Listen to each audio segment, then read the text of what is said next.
शराब छोड़ो। एक गांव में दो भाई अपने परिवार बच्चों के साथ रहते थे। बड़ा भाई लोचन और छोटा भाई राजू था। इनके माँ बाप ने इनके बराबर धन संपत्ति जमीन देकर बंटवारे कर दिए थे। राजू मेहनती के साथ दानी भी था। राजू दिन प्रतिदान धर्म अच्छे कर्म करते रहते। राजू अपनी संपत्ति को अपने मेहनत के बदौलत बढ़ाते गए। राजू के दूर दूर गांव शहर प्रशंसा होती।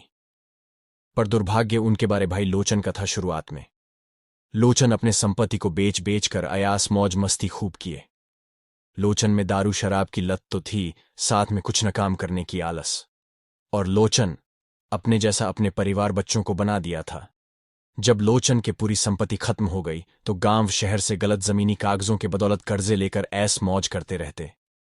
धीरे धीरे पूरे गांव के लोगों से, आसपास शहरों से कर्जे ले लिए। सब लोग आकर लोचन को भला बुरा कह डालते, साथ में पीट पाट भी देते। पर लोचन को कोई फर्क नहीं पड़ा। ये सब बात राजू को खबर हुई तो अपने बड़े भाई को समझाने आए, पर लोचन ने राजू को ही छोट भाई समझकर डांट फटकार दिया। ज्यादा बड़ा बनने का कोशिश न कर, मैं कैसा हूं और मुझे किससे क्या मसला है, तुझे बीच में पड़ने की कोई जरूरत नहीं। लोचन की हालत बदतर होती गई। दारू की लत उसे घर में झगड़े करने मारने पीटने पे उतार दिए। लोचन अपने बीबी बच्चे का सामान बेचने और उसे जबरन किसी के यहां जबरदस्ती काम करने भेजने लगे और उस पैसे दारू पीने लगे। लोचन के परिवार वाले परेशान रहने लगे। एक रात लोचन ने बीबी और बच्चे को बेचने की बात जमींदार से करने लगे। ये बात उसके बीबी ने सुना और रात में बीबी बच्चे लोचन को छोड़ मायके चली गई। अब लोचन अकेले रहने लगा। घर के सामान बेच दिए, घर बेच दिए, भिखार बन गए, पागलों जैसा शरीर बना लिए, भीख मांगकर शराब पीता। एक रात राजू शहर से लौट रहा तो अपने भाई की ये हालत देखी न गई। पर लोचन जिद्दी, अब भी सिर्फ दारू की लत लगाए बैठे। पर इस हालत में राजू दारू कैसे पिलाएं? गांव वाले बोले, छोड़ दो इस पागल को, कल सुबह पुलिस को दे देंगे। राजू दया भाव रो रहा।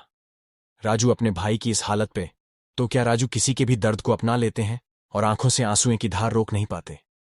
लोचन को राजू अपने घर ले जाकर खुद नहाया धुलाया, बाल बनाए। पर लोचन अब दारू दारू कर रहा। राजू गुस्से में आकर बहुत बड़ा संकल्प ले लिए। गांव तो क्या, पूरे शहर में दारू नहीं बिकेगा। इसके लिए राजू को जिससे भी क्यों उलझना पड़े, शहर से बड़े डॉक्टर बुलाकर लोचन का इलाज करवाया, पैसे पानी की तरह बहाया। अब 1 महीने बाद लोचन की दारू की लत खत्म हो गई। पर डॉक्टर ने राजू से कहा, अगर इसे भूल से भी दारू मत पिलाना, अगर पी लिया तो फिर दारू की लत छुड़ाना मुश्किल हो जाएगा। राजू काफी पैसा वाला था।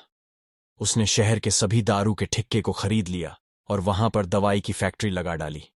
पर गांव और शहर के लोग राजू के खिलाफ हो गए। कुछ लोग राजू की प्रशंसा करते तो कोई राजू को गाली देते, जान से मारने की धमकी देते। अब राजू के घर पे रात को ईंट पत्थर की बरसात होती। राजू ने गार्ड पुलिस की मदद ली। गांव वाले राजू पे केस कर दिए, पर राजू केस को चुटकी में जीत लिए। राजू ने बिहार सरकार से शराबबंदी पर बात करने जाने वाले थे। तभी गांव के लोग भीड़ राजू के घर के बाहर आकर विनती करने लगे। राजू ने गांव के सरदार और डॉक्टर से बात किए।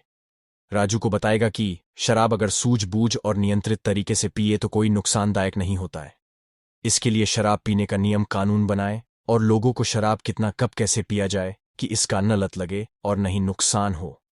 इसके लिए बैनर, भाषण, रेडियो सब तरीकों से किया जाए। इसके लिए राजू को काफी मेहनत, पैसे सब लगाए। आज राजू और लोचन मिलकर रहते और लोचन कभी शराब को हाथ नहीं लगाया। धीरे धीरे गांव वाले भी शराब पीना छोड़ दिए। इस कहानी से आपको शराब छोड़ने की प्रेरणा मिलती है। जय मां भारत, जय जय।